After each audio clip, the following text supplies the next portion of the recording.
Le biomimétisme, cette approche qui consiste à imiter la nature pour développer de nouvelles technologies, ne date pas d'hier, mais il a plus que jamais le vent en poupe dans les laboratoires. On pense tout de suite, bien sûr, au fameux fil de soie des araignées. Beaucoup de laboratoires tentent de reproduire les propriétés de ce matériau plus résistant et plus souple que l'acier, mais il y a des exemples beaucoup plus inattendus. La moule bleue, par exemple. Ce mollusque produit une colle qui lui permet de s'attacher à tout support, même quand la mer est très agitée. Une colle donc particulièrement résistante qui durcit dans de l'eau salée. De quoi intéresser chirurgiens, ophtalmologistes ou dentistes qui, avec un adhésif de ce type, pourraient réparer des lésions organiques dans un milieu vivant, un milieu qui comporte beaucoup d'eau salée, justement. Mais les chercheurs ne vont pas uniquement puiser leurs idées dans la mer. Non, il y a aussi des idées à prendre dans la tête des piafs.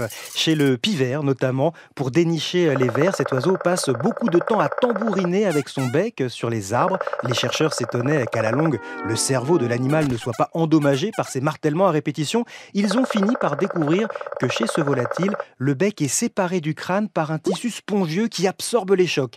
Et un étudiant en design s'est inspiré de la structure de ce tissu pour créer un casque de vélo en carton recyclé.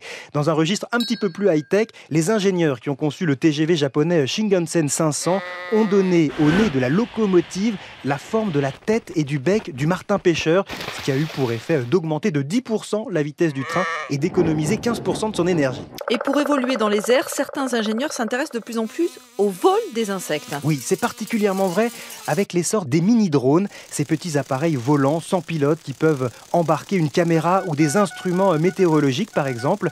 De nombreux projets de mini-drones imitant le vol des papillons, des abeilles ou encore des libellules sont actuellement à l'étude. La technique de vol de ces insectes est tout à fait adaptée à ces appareils légers. Elle est moins coûteuse en énergie que celle des oiseaux et elle permet de voler à faible vitesse, de virer brusquement ou de pratiquer le vol stationnaire.